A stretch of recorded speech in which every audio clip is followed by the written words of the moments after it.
Yeah, although I can't see them wanting to, because they want to have, they don't want to have a single supplier deals. Yeah. I can't. This is the thing. What do? See, it's an easier move for BT potentially, which has about the same amount of Huawei in its radio access network, and then uses Nokia for the remainder. Their most sort of likely move, I think, is just to go to Ericsson, where Huawei is. In DT's case, what do? I mean, they took Nokia out and introduced Ericsson, and they have Huawei in 2/3 of the network. So do they go to Nokia now and say, you weren't good enough for that 1/3, but we're going to have you for 2/3 because we've got no other choice?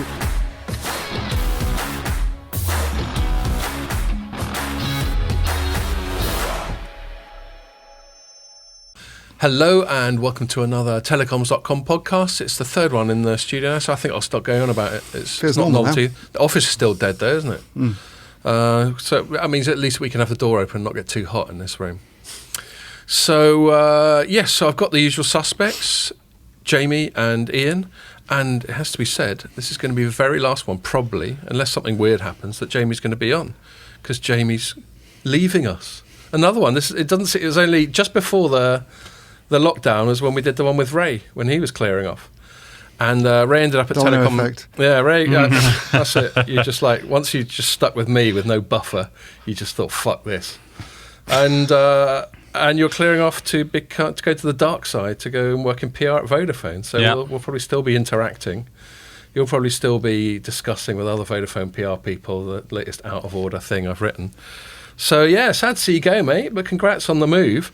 And I thought, as the thoughtful colleague I am, I thought I'd get you some leaving presents, and thought might as well give you them here and now. So you got a bottle of bubbly.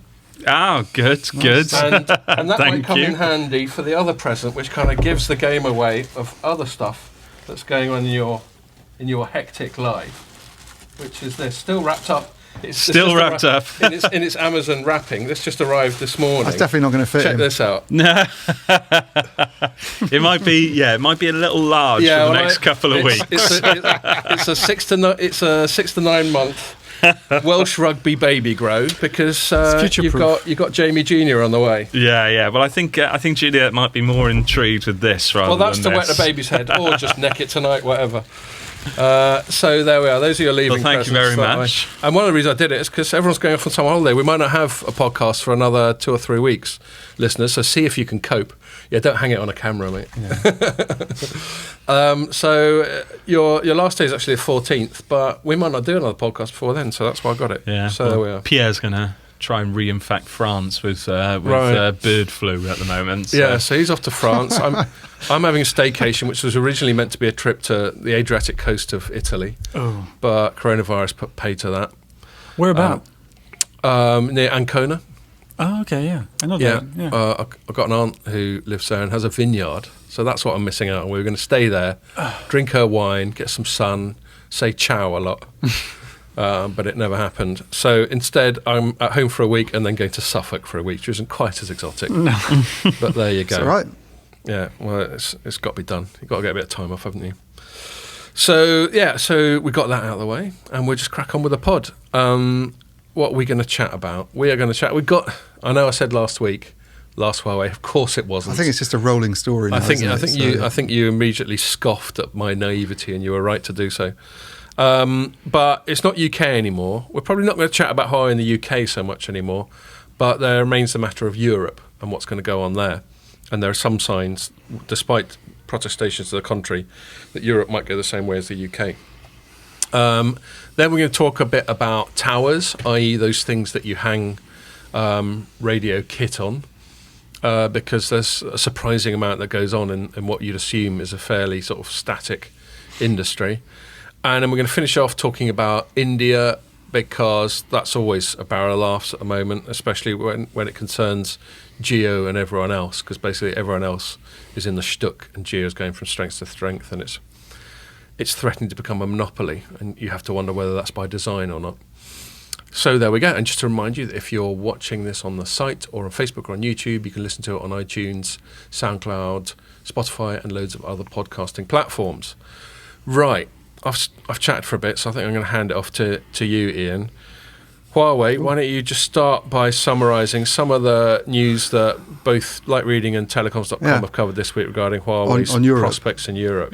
So sort of following on from the UK move to actually ban them, which was last week, I think, or maybe the week before, I can't remember now. But there have been reports about, so the big question now is what happens in Europe. Does that kind of create a domino effect? There's been this review going on at EU level apparently about high-risk vendors and what to do about them. And then there's been a couple of reports that are quite interesting. One from France in particular, suggesting that the cybersecurity agency there has said that it's not going to renew equipment licenses that Huawei has. So equipment licenses that operators have for Huawei kit, rather, when they come up for renewal, which is anywhere between kind of 3 and 8 years, I think. Although it seems like a lot of Huawei's are sort of 3 to 5 years, and that the Nordic vendors kind of get longer. This all came from that one Reuters piece. Came from Reuters, and then there's some other stuff coming out from sort of people we know, like pointing to the same thing. But you did some proper journalism and actually spoke to some people. Yeah, and it sounds like there could be sort of a phase out going on, really, actually, that they're sort of told in some of the bigger cities that they sort of beyond even this year that they shouldn't be buying equipment. Yes, that's different from the UK. It's quite sort of region by region. But the result will essentially be the same as the UK, which would by 2028, almost the same timeline, I think. Yeah. You wouldn't have any Huawei kit there. And that's something I got to stress actually about the reporting on the UK thing last week. Everyone, and I mean everyone, FT, Wall Street Journal, BBC, all said by 2027. When the politician, 2028, when the politician clearly said the end of 2027, so by 2028 is the accurate thing to do. I felt like I was going mad. Yeah, no, it's by 2028. And so it's quite a big. It's not as big a deal, I don't think, in France as it is in some other European, like the UK and Germany, are more heavily dependent on Huawei. I think it's fair to say. So the main French operator, Orange, is using Ericsson and Nokia, and had already said they're Huawei-less in France, not in the whole of Europe, but in France they are. And they'd already said they wouldn't use Huawei kit in France, I think, Huawei 5G kit. So it was not a massive surprise in their case. So has the French state always been a little bit better avoid I don't know. I mean, I think there have been conversations about, reliance on it. Maybe there's been some concern about having it in the core. I don't know, but two of the operators do use it. So Orange doesn't. Iliad, I think, is very much in Nokia's camp. Yeah, they're both in France and Italy. Both in France and Italy, yeah. And then you have the other two, which are the Altis business, SFR and Numericable, which is and you and your proper pronunciations. And they're kind of a 50-50. Well, I don't know, maybe not, but he'll tell me. And they're kind of a 50-50 split between Huawei and then one of the Nordic vendors. So I think I might get this the wrong way around, but I think SFR is sort of more or less half Huawei and half Ericsson, and Bouygues is half Nokia and half Huawei. So they're the ones that would be affected by it and have to replace, and because it's. The Reuters report was basically saying these licenses are kind of connected to 4G as well. But even if they weren't, you've still got this issue of needing that 4G network to kind of be interoperable with the 5G one. I think the 5G thing is now a smokescreen. This is about just whether or not a country kicks Huawei out of their networks. Yeah. And just I think 5G, I think more and more, I think 5G was just because, let's face it, we still don't even know what 5G is going to end up being. We don't know. But because it is billed as this more sort of hive mind next step of sort of everything connected, it was easy to frame that as the sort of tipping point for security. Well, if it was just that though in France, if it was just 5G, they did find a way around this issue of the 4G network and managed to sort of stay within the legal boundaries, and they could keep Huawei as a 4G supplier but not have it as 5G. Then it wouldn't be as disruptive in France because, unlike the UK, they haven't auctioned spectrum yet. They don't have commercial 5G services in France. Right. It's not like Vodafone and BT but they haven't even done the auction. They haven't even done the auction. So this is it's supposed to be happening later this year. And Vodafone and BT have both launched 5G services last year. We don't know how many customers they have, and we're not entirely sure. BT, I think, was saying it's got 5G in 80 towns and cities. Whether that means they have a hotspot in the city centre providing a bit of coverage, or whether it means there's kind of a decent sort of network there, we don't really know. But they've definitely launched it, and they will have some customers. So as well as having to take out the 4G equipment, they've got 5G equipment to remove as well. So at least the French operators, they're less dependent anyway, and they've got got less to remove. So it's potentially an easier thing. But I think the important thing is if France is going that way, then it sort of sends a bit of a message out to other big countries. And if you had a decision in Germany, I think it's the one everybody's looking at, where there's a lot of Huawei kit, and it's very, very controversial in Germany. Like, there's a lot of resistance to having it there. So I think Angela Merkel is basically not wanting to make an anti-Chinese move, probably because they have a very cosy trading relationship with China. They want to flog some beamers to the Chinese. Yeah, and there's a lot of politicians who are sort of on the other side, sort of saying, look, the US is right, they're a security risk, and we need to get out of networks. But it would be much more, a lot more upheaval, basically, in Germany, because DT is heavily reliant on it, and I think most of the other operators have Huawei in their networks as well. So that DT angle is worth stressing. Because certainly one of the stories we wrote that got the most reads this week was fairly, and when you wrote it up, you quite rightly pointed out that actually on the surface it's a fairly mundane story. Yeah. I.e. Ericsson, which is already a Deutsche Telekom partner, has continued its partnership into 5G. Yeah. But obviously in the context of a lot of the press that's been going on in Germany about DT's exposure to Huawei and how that could turn into a liability, if Germany and or the EU decides to take a UK kind of decision. Yeah, that Ericsson announcement to me said, hang on a minute, and I've asked Ericsson about this before, are you doing 5G services for Deutsche Telekom yet? Because they're usually quite keen to promote a deal and have a little map. They have to wait and for they've been very sort of cagey about customer. it. And what it seems they've been doing up to now is basically running around replacing Nokia's equipment for 4G, 2G and 3G, because they replaced Nokia in 2017. And yet DT said last month it now has about 50% coverage of claiming to have 50% coverage of the German population with 5G. And Ericsson's release this week was very future tense. We will be doing 5G services, all this kind of stuff. So question is, where's all this 5G kit come from? It's come from Huawei, which is 65% of the radio access network with DT. Deutsche Telekom. Yeah. And they've made no secret about this before. I mean, they might be a bit quieter about it these days, but back last year they were going on about Huawei antennas in Berlin and the fact that they relied heavily on them for the rollout. So basically all the commercial services that are in Germany at the moment are based on Huawei equipment, and that's the awkward thing for them, is that they've ploughed on with this rollout and it's all based on Chinese equipment. Yeah. So if there is a decision, they've got a big job on their hands. And I guess if they did, then we'd expect Ericsson to be a primary beneficiary of. Yeah, although I can't see them wanting to, because they want to have they don't want to have a single supplier deals. I can't. This is the thing. What do they do? See, it's an easier move for BT potentially, which has about the same amount of Huawei in its radio access network, and then uses Nokia for the remainder. Their most sort of likely move, I think, is just to go to Ericsson where Huawei is. In DT's case, what do? I mean, they took Nokia out and introduced Ericsson, and they have Huawei in 2/3 of the network. So do they go to Nokia now and say, you weren't good enough for that 1/3, but we're going to have you for 2/3 because we've got no other choice? It's like, or at least we're going to throw you a bone. What do they do? Yeah, that's what they do. Yeah, they can't use. I mean, Jamie knows this. We were on the sort of parliamentary committee called in the UK. They can't really feasibly use Samsung probably in an easy way because it doesn't support 2G and 3G products. Open RAN's just not really quite there yet. No one's going to give an Open RAN deal for 65% of the network, even with HP. So they've got a really kind of tough decision if Germany decide, and this is maybe why. I mean, I think we've seen that there was something today. This is a complete tangent, but it just reminds me of it. The news that Amdocs is buying OpenNet. Now, these are two companies that have been involved in fairly sort of vitriolic litigation against each other in the past. But it's funny how. When business needs are there, you can put all that behind you, and I'm sure Nokia could quite easily overlook whatever snubs it's had. Yeah, and DT could swallow its pride. Maybe what they'll do is beef up Ericsson's role and then bring Nokia back in. Maybe it's something like that. That's possibly the answer. But until recently, there was no sign. Go ahead, mate. I mean, technically, they could use Samsung. Yeah.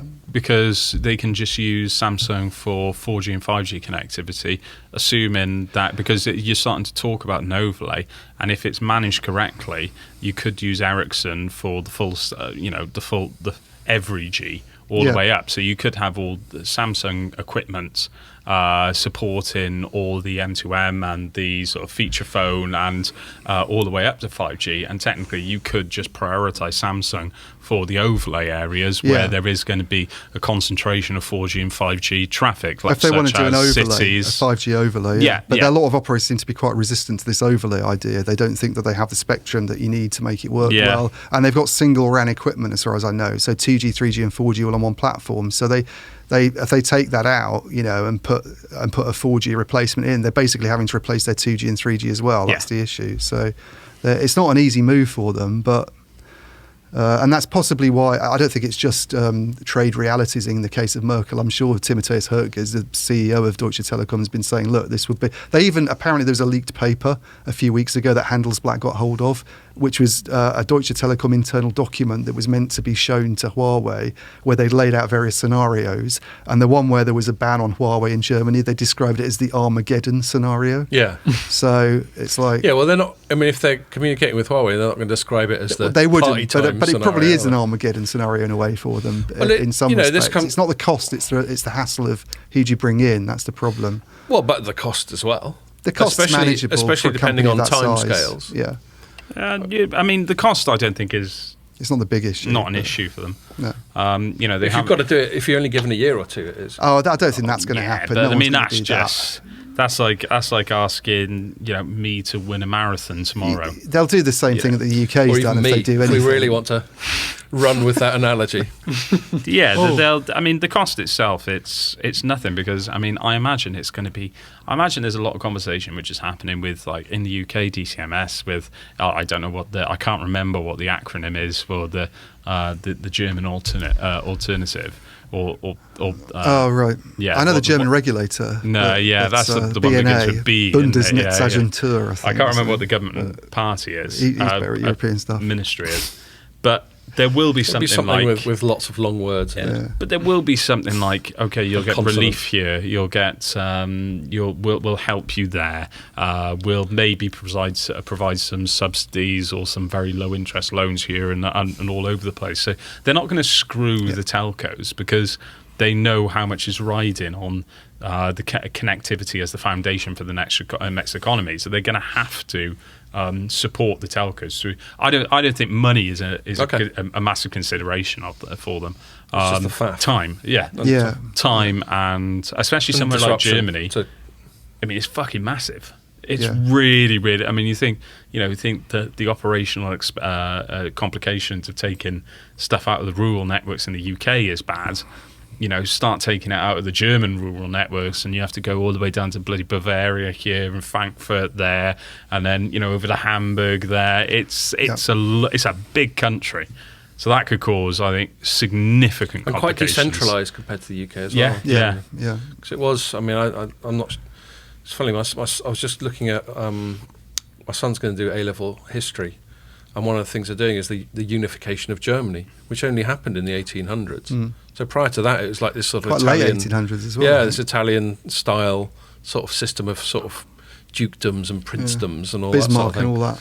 So it's quite decentralised. So that might be another consideration. Yeah, lots of big urban areas, more so than the UK even. Certainly more than France that have big industrial plants in them. But more of them. I mean, they're not so like the UK is very London centric. Yep. They're not so much the case in Germany, is it? So yes, lots of considerations there, and there was no reason to assume, even though it was quite interesting following the intrigue going on in the German press about the DT's exposure to Huawei. There's no reason to assume that Germany was going to suddenly do a UK style move. But then we had this French thing that Reuters reported on, that we were just talking about at the start, where, how it came over to me is that they're trying to sort of institute a ban without calling it a ban. Yeah. They're trying some quite sort of oblique, sort of indirect ways of doing it. But, I think Reuters called it a de facto ban. Yeah. Without knowing literally what that sort of Latin is, assuming that is Latin, actually. I think it is. Yeah. What it's basically saying is, yes, it is a ban. Yeah. Just not in those precise words. If you don't renew words. the licenses, then... Yeah, if you don't renew a license, then they can't buy Huawei gear. I mean, they can buy it, but they won't let them use it. So that'd be a bit stupid. Yeah.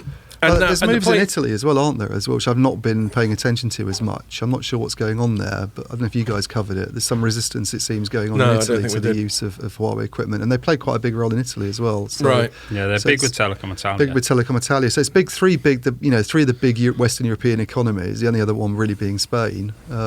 If they go against Huawei, I think it's not looking good for them, And I know there's some optimism this morning on Vodafone had their trading update today, and Nick Reed was sort of voicing an opinion on what's going to happen in Europe with this European toolkit, and proposals for dealing with high risk vendors, and sounding a bit optimistic that if they might have a rebalancing, which suggests to me that you basically have some site swaps. So you don't get rid of Huawei, but you're encouraged to use more Ericsson and Nokia in markets where you've been really heavily dependent on them. Well, so that's another of this sort of banning by stealth type of thing, when you start encouraging. Or restrictions. It's almost like what the UK's done, where they've said, not what it's done recently, but what it wanted to do back in January, when it said you can have 35% of a network, but you're not allowed any more than that. So a rebalancing to me sounds I just find like the phrasing's quite sinister. It's like a sort of mobster it's a euphemism. It's like a mobster going, I encourage you to pay us if you want to keep your fingers,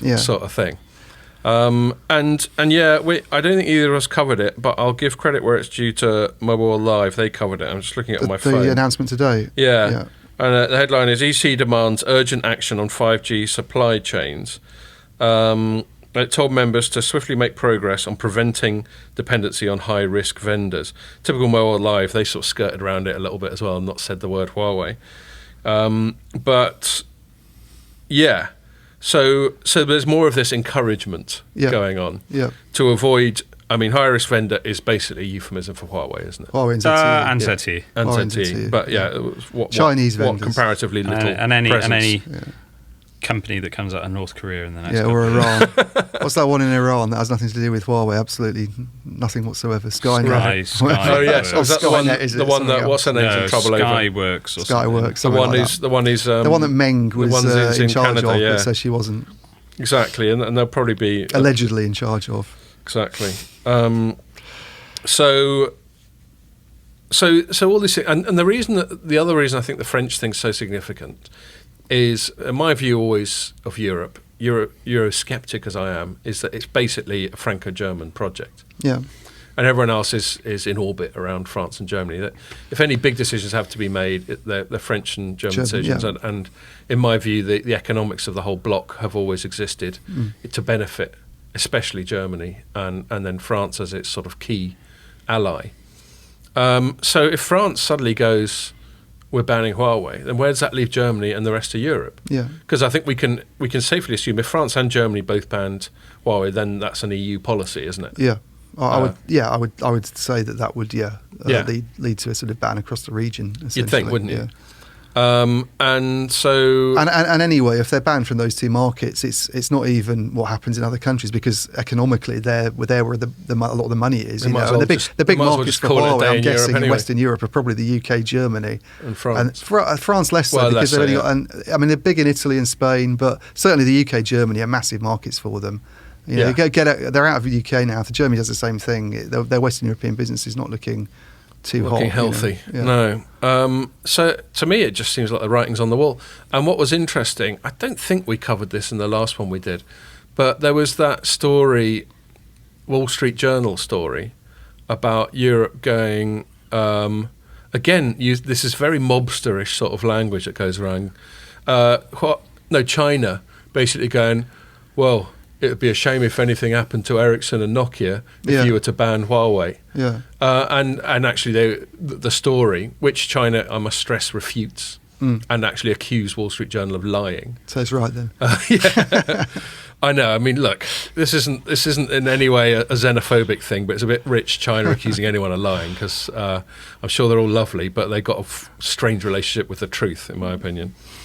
But yeah, they're basically a lot of the world's manufacturing happens in China, not just by Chinese companies, because of the various reasons: economies of scale, the relative cheapness of the labour, all the measures that China's presumably put in place to make it easy to manufacture there, especially that sort of Shenzhen hinterland thing, which actually, now I come to think of it, all this Hong Kong aggro must be call into question. It's just over the border, isn't it? Definitely. And including Nokia and Ericsson manufacture some stuff, and the Wall Street Journal thing was implying that China was saying, well, we might have to put an export ban on their stuff there. Yeah.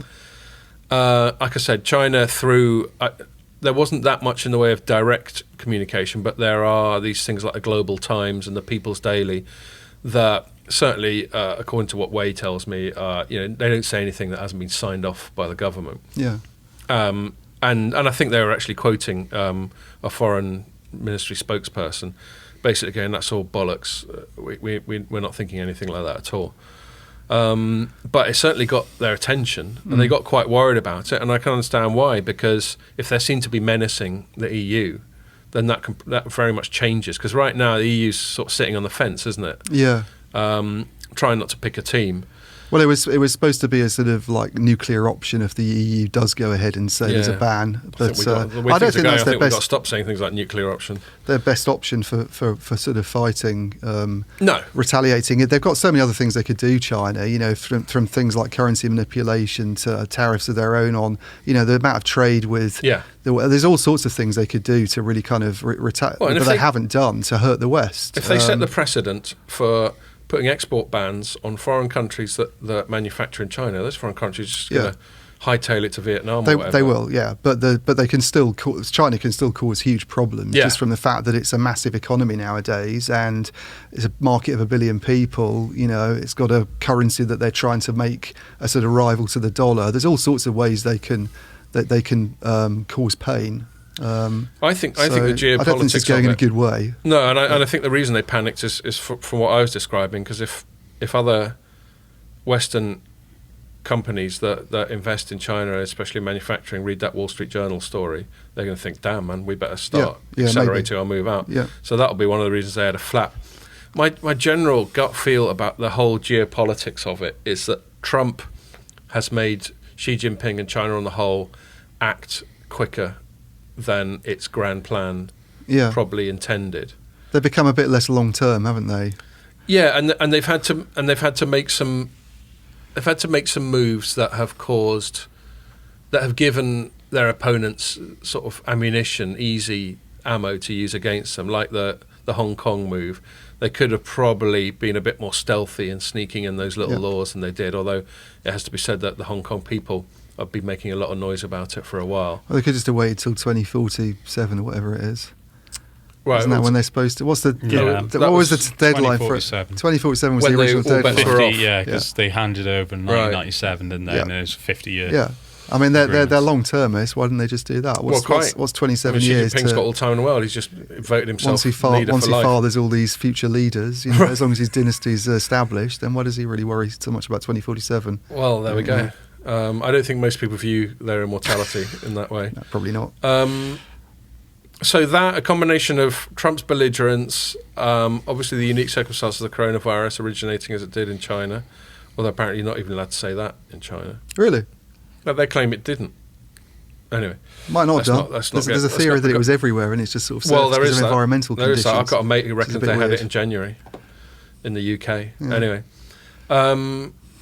All these things I think have just accelerated it, and now it's kind of snowballing, and I just think China's really lost control of the whole situation, and as we've said countless times before, Huawei is a sort of proxy for China in a lot of the West, which may or may not be fair to Huawei.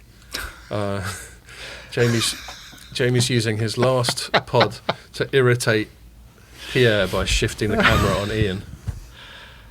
Why don't you shift the camera on Jamie so that we can see what game he's playing on his phone? Okay. Were there any other sort of Huawei-ish things this week? I'm just sort of checking. I think we've well covered it. No, I think we've covered it pretty well. In fact, we're at 2:45 already, so we should probably move on and interrupt Jamie's gaming. Actually, can I before we move on, can I give a shout out to the good city of Voronezh in Russia? Oh yeah, they've been a good listener of our podcast the past month. Is that big orange line? No, that's London. Oh right. Isn't it normally somewhere in Colorado that's the top? It was. Well, I see. Yeah, not this month, but it was. But we got some Voronezh. All right. Cheers. Hi, Voronezh. Voronezh. Listening in, planning something sinister. I wonder where that is. Yes. I'm pleased I haven't dissed Putin yet. Or maybe that'll make me more popular among... Who knows? Yeah, I won't go there. I've probably already Have you been writing about Russia? You two? No, I mean we had the sort of is Russia meddling in our elections thing, didn't we? Oh, so in you the have? UK. No, I didn't write that up because it had nothing to do with telecoms. No. Not that stops me. No, I know. That's what I'm thinking. But no, I didn't cover that. They're just not... Russia just doesn't seem to have much of a significant presence in telecoms. Correct me if... It's trying to be one of those countries that's more self-sufficient, which is our third item, isn't it? Right. On the agenda. I guess so. Well, yeah, in India, but yeah, we can. Okay, well, let's save it. Maybe you can bring in a Russian angle. So, Jamie. Yeah. Towers. You've written about Cellnex and about Vodafone, appropriately enough, this week. Yeah. And there's a tower angle, obviously with Cellnex, but also Vodafone. Why don't you tell us about that? Well, I mean, this is just something that's been going on for quite a few months now, in the sense that a lot of the telcos are desperate for cash to fuel 5G and sort of full fibre deployments. And, aside from selling more stock and diluting the share even further, or I don't even know how else you would go about it. I'm sure there's plenty of financing options. There's always sacking people. One of the other ways to do it is to sell assets that you're not that bothered about, and this is lease them back. Yeah. This, I mean, and the divestment in physical infrastructure, so cables in the ground and towers in the above the ground, is something which is becoming increasingly popular. And you've seen sort of like Salt in Switzerland do it. They've got good names, those Swiss MNOs, Salt and Sunrise. So you got, and then Iliad have sold all of their stuff as well. Then to Cellnex, I think. To Cellnex. A lot of it is to Cellnex in Europe. Cellnex is like this predator sort of hoovering out, isn't it? You've got quite a few of them. So you've got like Cellnex. There's an infrastructure company in Canada called Brookfield, which has been spending a lot of money. Then you've got another company called Phoenix Tower International, which is spending a lot of cash. And you just got these infrastructure companies who probably only took, Cellnex numbers, they're looking at sort of like 1.2, 1.3 billion a year. So it's not like they're massive, massive companies, but they own all the physical infrastructure, which is not going anywhere for the next 50 years. So they've spent all their money, and then all they're spending on is expansion, and they're just going to collect recurring fees off these towers. It's long-term leases. Long-term, because all the telcos are turning around and saying, well, actually, we need cash right now, so we'd rather sell our assets, get a surge of cash up front, and then lease for the next, indefinitely, because they're not going to rebuild their infrastructure. So they're just going to be permanent renters, because you're not going to rebuild your infrastructure when there's already a tower there. Yeah, it's a classic cash flow thing. If your cash flow was fine, you'd keep your assets. Yeah. And when your cash flow's struggling, you sell and lease back. But it's a dodgy, potentially. I mean, I agree with. We talked about this before about loss of ownership and loss of control. So what Vodafone's doing is more sensible, I think, because I think that's a lot more sensible. Breed has insisted they will have a majority stake in, and maybe that changes in the future, but you'd think not, because it's essential to have a majority stake in the holding company, which is Vantage, this business they've set up. So it's an IPO for a minority stake. Well, not yet. It's not yet. The IPO hasn't happened yet. So they've spun out their entire tower infrastructure, not including the UK yet. They might incorporate, because they're part owners of CTIL, which is like Cornerstone Infrastructure Tower Limited or something like that. You've been doing your tower homework. And they're going to basically merge all of these towers into a single standalone business unit, and then just sort of sell tower space off to competitors and anyone who wants to get involved, anyone who wants to put a radio antenna on a tower. And it's sensible as far as I'm concerned, because you're spinning out these tower assets into an individual business unit where you can firstly retain control. And if you IPO, you get a surge of cash at the beginning when you originally float and get all the people buying, 40% of shares or however many they sell. So you've got the cash surge, and you retain in some sort of control, although you've got to give, you got to dilute it. You're retaining recurring revenues because you can then start selling space. You can be a landlord selling space on your towers to rivals, and any money that you do spend on actually putting radios on a tower, 60% of that is you're paying into your own bank account. So there's. I mean, I think it's a great. It's Vodafone are doing it. Telefonica have done it with Telexius. Telxius. Yeah. Orange are talking about doing it. Orange are talking about doing it. Yet, but. So this is very much the fashion, at least in Europe. If you're big enough and you've got scale, I think it's a really, really good idea. But if you're a national telco or you're only operating over 2 or 3 markets, like Iliad, let's say, then you don't have the weight to. Yeah, you don't and have the Iliad's scale. lost control. They've basically sold stuff. So they haven't set up a holding company where they have a majority stake. They're it's just doing the straight up sell and lease back. They're leasing back. Yeah. So they've essentially become, tenants rather than the landlord. And the thing about the sell and lease back without retaining any influence over it is that you can then be treated as a sort of captive market. Exactly. And rinsed. Who knows what could happen? You don't own that infrastructure anymore, and you don't have a decision about. Well, I mean, you would assume that if the demand's there for extra sites that need to be built or extra services that need to be provided, they'll do it. But custom build programs as part custom of build, as part small of the agreement. Stuff. They say, we'll buy the cells, these cell sites off you. We'll lease them back to you for 10 years at this price. And as part of the agreement, we will also spend 300 million on creating these cell sites in areas that are of interest to you. So that's the wider agreement. Yeah, until things change. No. They'll still build these cell sites because they've got guaranteed tenants. If people want them to be built, that's how they make their money. So. Fair enough. Yeah, so they got guaranteed tenants for 10 years. So you just go, well, okay, that's paid off the cost of building the infrastructure over that 10-year period. So any because most of them will be multi-tenancy sites, i.e., you have more than a single telco operator putting radio equipment on this site. Yeah, there's a ratio they publish for the number that they have. Usually. So they go around and say, well, Iliad, we'll build you 500 sites.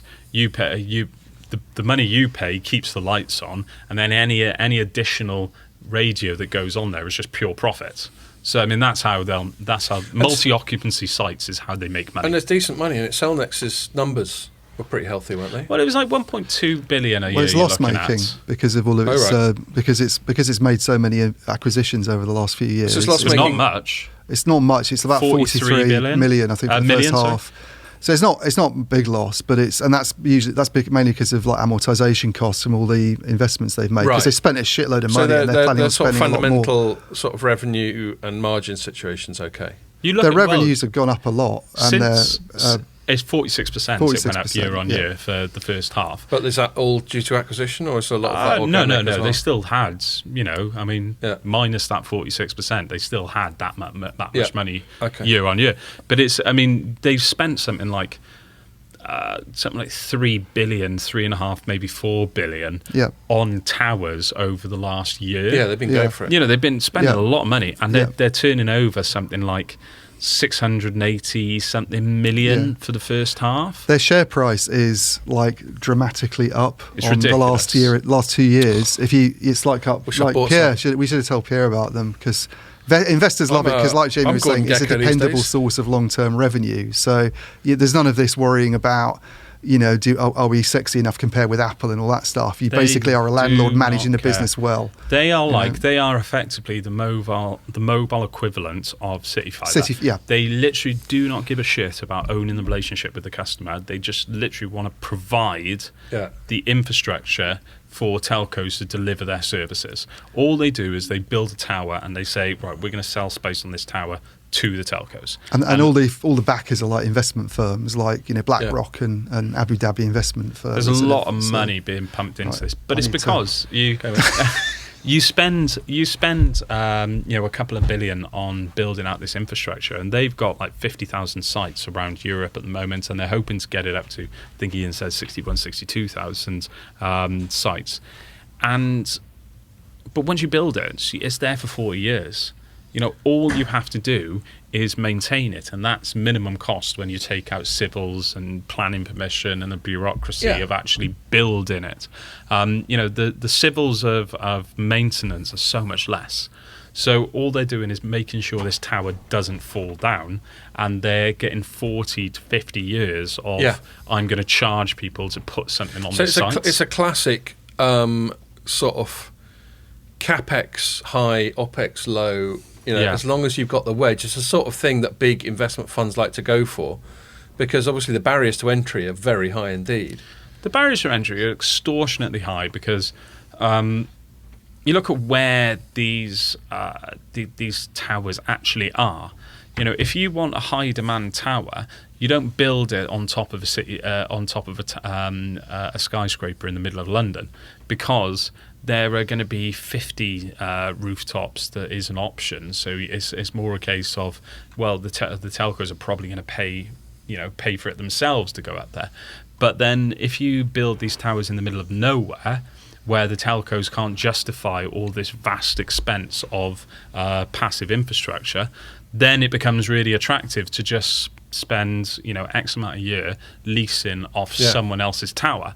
So it's a huge amount of cost to actually put this up, because it is in the middle of nowhere most of the time. Although, if you buy an entire operator's passive capacity, it's all sitting there. You're talking everywhere. You're talking urban, you're talking semi-urban, you're talking rural. It's basically being a massive landlord. Yeah, basically. I mean, that's what they're doing. They're just buying ridiculous amounts of real estate and saying... McDonald's. Yeah. And they know that demand is never going to disappear. Mobile connectivity is never going to disappear. Why did you make the McDonald's? Because they're a real estate company. Your microphone's up there. I was wondering what the McDonald's comparison is. Because they own the grounds, they don't own the buildings. Yeah. They're a franchise business. But McDonald's own the ground. Right. So they own the lands. Yeah. I mean, if you watch what's the movie called? The Founder. They redesigned themselves as opposed to being a restaurant business in the 80s, whatever. Yeah. They redefined themselves as a property business. So they own the land and the way you manage your restaurants. They don't actually own the restaurant business, if that makes sense. They set the standards and say you have to Same do with this. Scientology. They kind of. So they've got the franchise business, which everyone understands. I.e., someone runs the franchise, but then they buy obviously their raw materials, their burgers and their buns and stuff off McDonald's, because that'll all be centralised. Those sort of processed chips they have, and all that sort of thing. But on top of that, they're also leasing. So it's kind of like the idea of a tenancy pub situation. Yeah. So you have three ways that you can run a pub in the UK. I don't know what it's like in other countries, but you can own a pub. You can be pubs in the UK. You can be a tenant, or you can be a manager of a pub. Right. So if you own the pub, you own the building, you own the business. And if you're a tenant, you own the business, but you don't own the land in the building. And if you're a manager, you just literally manage that property on behalf. Yeah, you're just getting a salary, and the sort of tenant, they'll normally be tied to a brewery as well. Yeah, they'll be tied to. I mean, it's usually the brewery that owns the building. Yeah. Okay. It's interesting, isn't it? So we've got that happening in brewery, in fast food, and in telecoms infrastructure. I mean, the telecoms one I think is the most interesting, purely because it creates a new player in the telecoms ecosystem.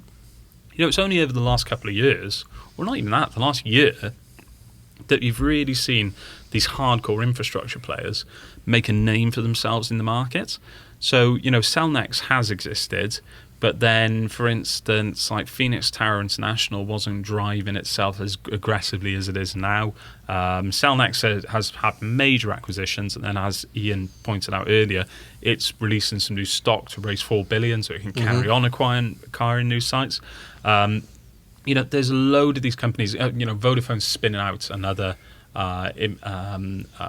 tower company to complement the rest of them that are out there.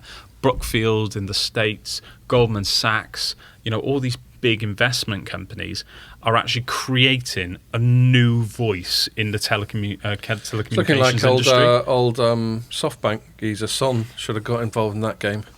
Towers. Instead of trying all this crazy WeWork and all that sort of thing. Towers is a great business. If you got a couple of billion and and you're worrying about how you're going to get long-term investment. I can see why investors are flooding to companies like Cellnex, and I think Vantage, the Vodafone one, will prove to be immensely successful. And the risk is incredibly low, unless you owned like a tower company on a seismic fault line. Yeah. Or something. The risks are pretty bloody low, aren't they? Unless nutters start setting fire to stuff again. The interesting thing to see will be how they price their IPO, because I think that's one of the reasons that the Telxius IPO failed a couple of years ago, because they eventually sold it to a single investor, or two investors, I think it was. So Telefonica owns something like 60% of the holding company, which owns something like 60% of Telxius. I think it's really convoluted the way it's actually set up, but they, ideally they didn't want to give that much control over to external parties. They wanted to IPO so that they own 60%, and then that 40% is diluted into 10,000 voices. That makes it a lot easier to control a company. If you own 60% and you've got two people shouting at you who own 20% each, then it becomes very, very difficult to actually resist their commands. But it'll be interesting to see how Vodafone price this IPO, because Telxius didn't IPO. They took it. They cancelled it because it was going to fail. That's where these bankers are supposed to earn their money, isn't it? Is judging what the optimal point is. That's always cracked me up with IPOs, where sometimes you get an IPO and then the share price immediately goes down after. Yeah. And then everyone moans. And it's like, no. I mean, that sounds like a brilliant bit of business by the people who did the IPO. Because they've got you guys to buy it at what, in hindsight, was a slightly higher valuation than the market wanted. And then conversely, when you get an IPO and then the terminology they use is pops, when the share price pops after, i.e. spikes up, then they've clearly priced it too low, haven't they? Yeah, the problem is they have to price it fairly. Well, they have to price what they can get away with. That's what I'm saying. No. You got to price it fairly, because if you price what you can get away with, you end up getting sued like Facebook. Because Facebook got sued because they priced it too high and then it collapsed. Or was it Snap? One or the other. But have those litigations succeeded? Because I just don't understand the basis in law. It's just buyer beware. It was there. We told you. You knew what all our fundamentals were. What you're getting into. Yeah. I don't know.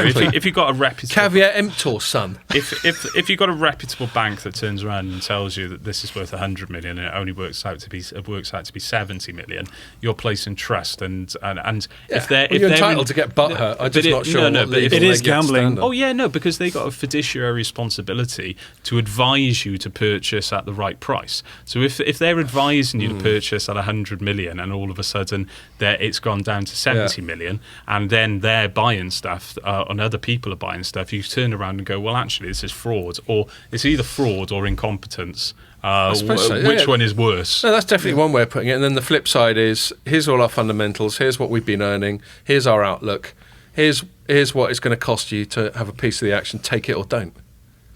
No one's got a gun to their head when they're buying this stuff. Anyway, I don't know what the minutiae of the legal stuff is, and it's probably very boring indeed. Before I move it on, Ian, did you have any more on the towers? No. I think you pretty well covered it. Okay, cool. When I was out doing my little errand. Yes. Having a little visit. Okay, so one thing, just to lead into the final segment, I think it's been quite fun on Telecoms.com. So on Light Reading right now, you don't have your comment section open. No, for about a year. For various reasons, for about a year. Is it falling off? Feels like that. No. Feels like that long.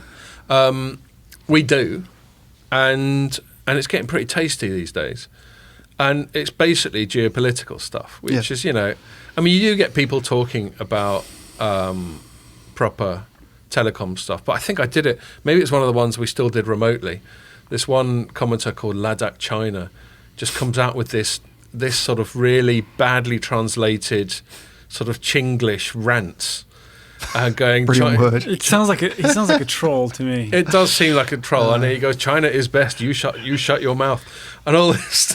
You get dirt on our boots. Yeah, and you know, and you know, and just things like Tiananmen Square was just a slight misunderstanding, and all these kind of attempts to rewrite history. And I actually had to intervene because he started like directly threatening people and getting borderline racist, basically saying China's race is the best and all that sort of thing. I'm not making any comment about the Chinese race one way or the other, but we just can't have that. No. And to be fair to him, he has sort of wound his neck in a bit, which is explicitly what I told him to do. I'm assuming it's a him. Yeah. Probably a 12-year-old girl sitting in an God apartment knows. in Beijing Or as Pierre suggests, maybe just a complete troll who is trying some kind of black ops thing to make... What, Pierre? Yeah, he's a complete troll. Trying some kind of black ops thing to make China look bad. Yeah. God knows. Anyway, it's quite entertaining, but he got a bit carried away. I've seen some of them. So I've got all this crazy stuff going on, and everyone else piling in about this. And then the other geopolitical thing that we're getting a lot of comments on is India. And there've been a couple of things this week. So, you know, we've spoken about this before on the pod. There's a situation in India where Jio came out of nowhere about 3 years ago, something like that, 2 or 3 years ago. 4 years ago. Was it that long ago? 2016 it launched. Time fly.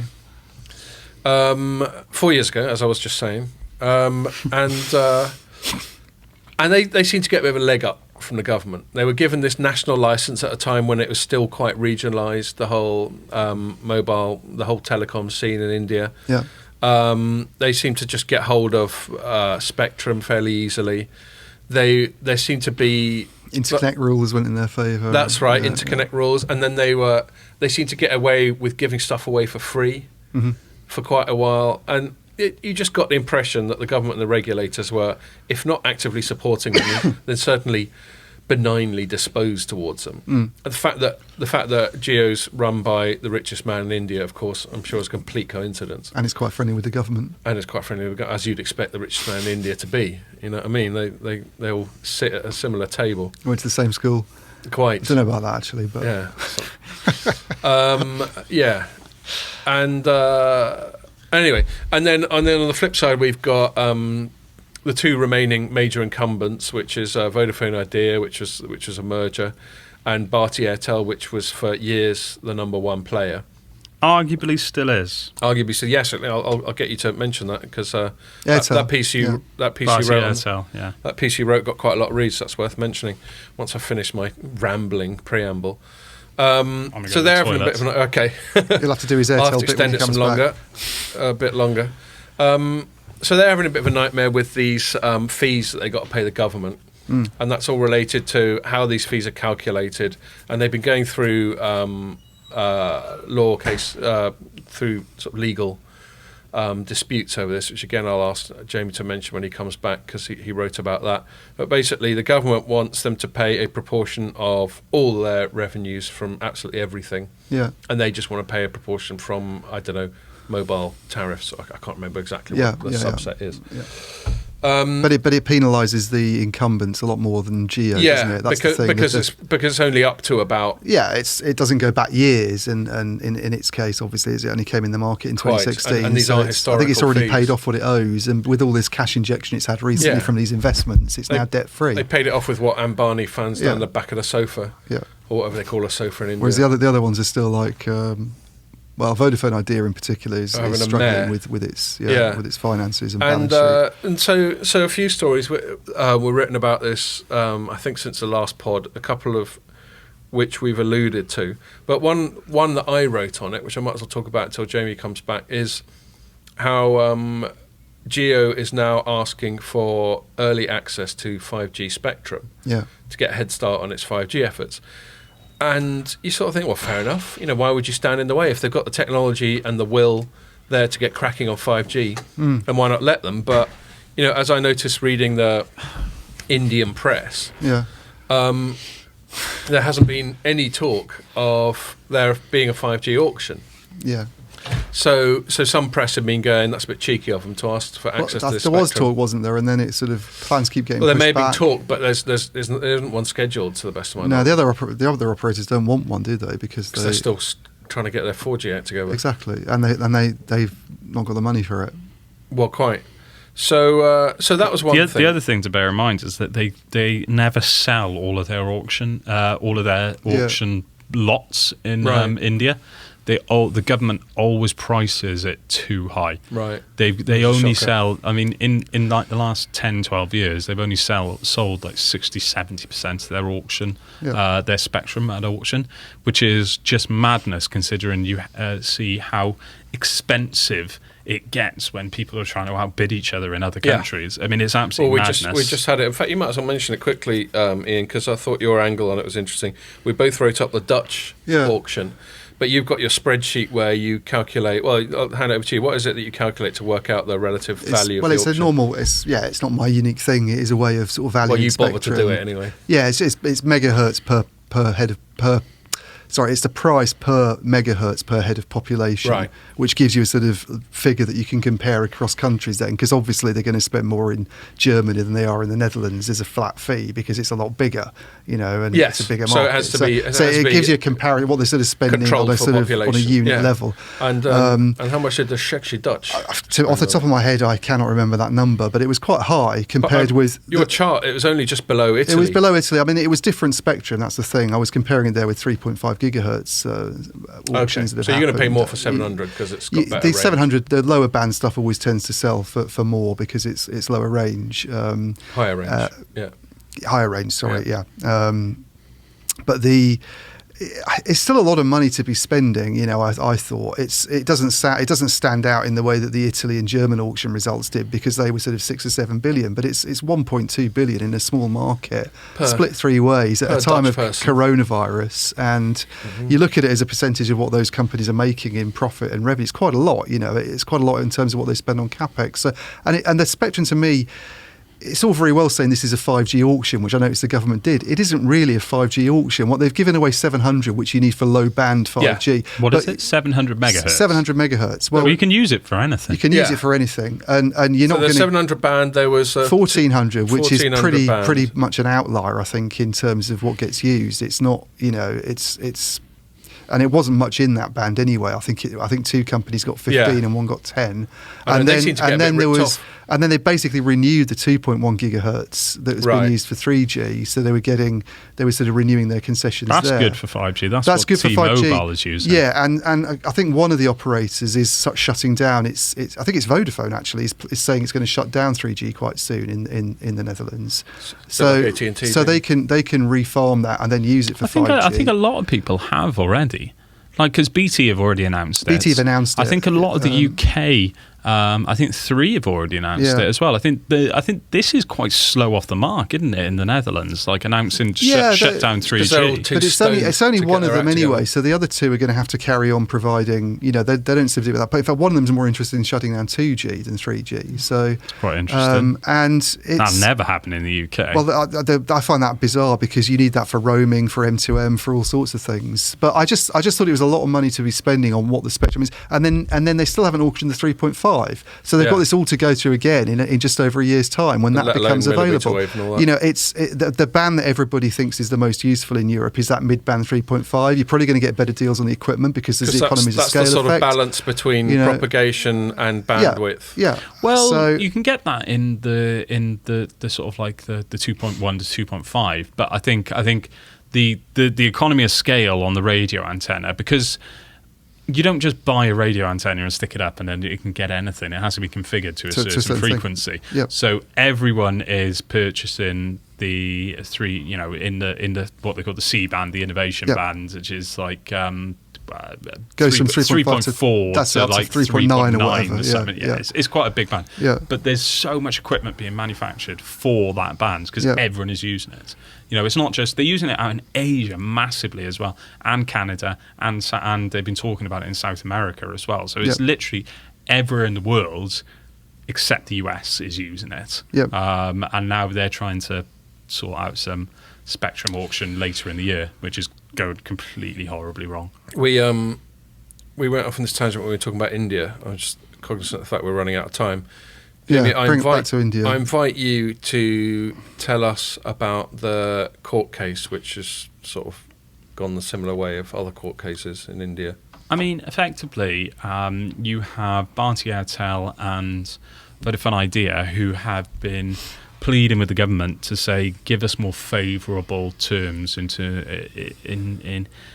repaying what we owe you, both in terms of the amount of time, how far it's backdated, and then also waiving certain interest fees and penalty fees which have been applied to the original amounts as well. And it's just, and this court case favoured the government estimates as opposed to the Vodafone Idea and Bharti Airtel estimates, which were, which for me it's one of the most short-sighted. I mean, I went through all the Omdia statistics earlier this week, and I had a look at what competition was like in 2012, because I wanted to do a 5-year gaps, but Omdia data only goes up to 2024, so I had to do 4-year gaps. So I did 2012, 2016, 2020 and 2024. And if you actually have a look at the amount of competition that existed in 2012 is all right, reasonable. 2016, you actually had something like 12, 13 national players and regional players, data and carnage, hasn't it? 3G providers. Yeah. So, and then if you actually have a look what's happened now, you've effectively got 3 players plus the 2, MBNL, and BSNL, who have only just started building 4G networks in April 2020 . So they're not a they're viable not the most alternative. dynamic players. It's supposed to be merging as well, but state-owned company in slow to get its act together shop. Yeah. So it's they don't even just get paid, do they? The people who work for them at the moment. Probably. But it's just a complete and utter disaster. I mean, Vodafone has already turned around and said, we're starting to get to the points where we're throwing good money after bad because there's so irrelevant of how great the potential of this market is. If we bankrupt ourselves, getting to there is pretty redundant. At least for Vodafone group, it's now a completely separate company. So they don't have to account for it in their quarterlies. Exactly. They don't have to worry about. They have to pay creditors somehow, but they don't have to worry about it too much. It's just the entire Indian debacle has just been one of the most poorly managed digital transformation programs worldwide. If we assume it's just incompetence and not actual deliberate desire to create a monopolist who happens to be best mates with the Indian government. Well, I mean that in itself is incompetence because even if you do have a desire to create a monopoly, monopolies are so open to market abuse. It's incompetence to feel that you can actually control that situation.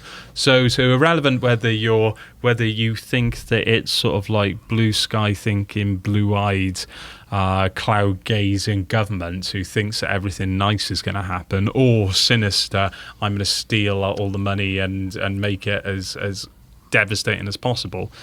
The outcome is just completely and utterly short-sighted. And I just think and you mentioned all the reasons beforehand, the granting of this 4G national license when it was a regionalised sort of community like EE in 2012 when it got granted. It was the only one that got granted they were allowed to switch 4G licenses. That was it was the refarming of their 1800 I think there's a sinister side to it, actually. Because the current Indian government, Modi, is quite sort of it's quite nationalistic, sort of pro-Hindi party, isn't it? Yeah. So it's and it's already done a lot of things that I think are quite questionable on that side of things. It's perceived to be quite anti-foreign involvement. Right. I think Vodafone's even alluded to this, that it's hard for Western investors in that market and has become more difficult under the current administration. And in fact, Jio, when it was talking about all this 5G plans, it said it's got a ground-up, totally domestically designed 5G. Well, this is part of their push to be self-reliant, and there's a lot of sort of anti-China stuff going on at the moment everywhere, but particularly in India because there's even been fighting apparently on the border. Each other with, and they're now sort of doing things like they've already done this, banning TikTok and other apps, and saying that the BSNL and MTNL can't buy Chinese equipment, and it seems like other providers might be discouraged from doing that as well. So they're trying to sort of spur homegrown innovation and equipment as an alternative, which is something that you see going on in other markets as well. But they're saying they're really far down the road. I mean, Reliance Jio is saying it has a full stack sort of 5G just reinvented 5G, which I just don't. I mean, I'm not saying they haven't done it, but I'm just curious as to... But to do it without any of the big vendors. Well, I can see them coming along and saying we have products and we have software expertise and we could be like a Mavenir or an Altiostar or even in some other area. But to have a full... I mean, if they're saying that they have a equivalent offering to Huawei or Ericsson or Nokia, that's including all the hardware and everything, is a very hard thing to do. Even the Americans aren't able to do that, and they're desperate to. Where are they getting this? Where are they getting this manufacturing capability from? This is what, it takes years to set up these manufacturing capabilities. So I'm sort of suspicious of it, and maybe they're just bigging up what they're actually doing, and they have some kind of software tools that they want to use, and they're going to try. I mean, I suspect Open RAN plays a big part in this. The sort of reliance on white box equipment and standardized gear, and they're coming along and doing the software side of it, but they don't actually have a full stack offering. They have partners who can provide the other things. But it's one thing them doing a PowerPoint about it, but them actually creating the network without any help from big vendors. They'll when we actually see what they're doing, I think everybody go, that's what they were on about, is it? Right. They weren't actually setting up a rival to Ericsson then. No, which is what they sort of want to sound like they're doing, and that's probably feeding into this nationalistic stuff that you were saying. I mean, this is a funny thing. I've had some exchanges in the comments. Especially when I've intervened and asked people to sort of calm it down a little bit, where I've just got to reflect, and we'll probably wrap it up here actually because we're done over an hour. Got to reflect on what an interesting time it is to be in the telecoms industry, because Ian, you've been involved in this industry longer than I have, but I don't think there's ever been a time where it's been so front page and so geopolitically the only other time I can remember it being like this is when I first got in, and I wasn't in journalism then. I was on the sort of analyst side of it, and a very junior analyst, where I was sort of really editing stuff and doing a bit of business analyst work in 99. Right. 2000, so with the dot-com bubble and all that. And you had, the dot-com bubble was kind of linked to it, but you also had 3G coming along. Oh, yes. And that was very much positioned as, that turned out to be a bit of a disaster. It was, but at the time, those we'll talk about $6 and $7 billion being a lot of money to spend on 5G spectrum. I mean, Germany was like 40 billion. I think crazy. The UK was 20. I mean, that was front page stuff, and it even Gordon Brown went off on a spending spree, I think, after the auction, just with all the money that they raised for it. So back then it was like front page stuff, and everybody thought 3G would sort of change the world, but it wasn't. You didn't have this sort of discussion going on about trade and the Cold War and all this kind of thing. And that's it. And whether it's India or China and the nationalistic part of it, because whether it's all due to Donald Trump or whether things were headed this way anyway, telecoms, especially in the context of 5G, is increasingly being viewed as a strategic asset in a way that it wasn't before, which is where you get into the geopolitics and the nationalism and if we're better at this, then we're a better country, full stop, which I don't necessarily agree with as a assertion. But that seems to be the way the rhetoric is going. Yeah, I mean, I think that where this all started, which was the whole sort of spying assertions, that equipment can be used for snooping. And from there, we seem to have got to this point now where there's a 5G war going on. Is a bit weird in a way, because 5G is still very unproven. No one really knows it. And the whole snooping thing, I mean, what's the story this week in the mainstream press? It's about Russia and how much they've been involved in UK shenanigans. And that's a country that, it's a bit like India. They have aspirations to produce more telecom equipment, but they don't make anything at the moment. No. And they've still been able to sort of infiltrate networks, apparently. Our biggest thing is that they sometimes post stuff up on social media that might make people vote a certain way. Which anyway, don't get me started. Okay, I'm going to wrap it up there. I'll just say one more goodbye to Jamie then. Been great working with you, mate. Congrats on the new job. You'll be missed, but it looks like we'll be bumping into each other. I look forward to getting a phone call from you going, what's that shit you've been writing? But all the best for that, and obviously all the best for the expansion of the Jamie family as well. So cheers. I'll just leave it at that. Say thanks, Jamie, and thanks for watching. Make sure you join us for the next one, which will probably be in about a month.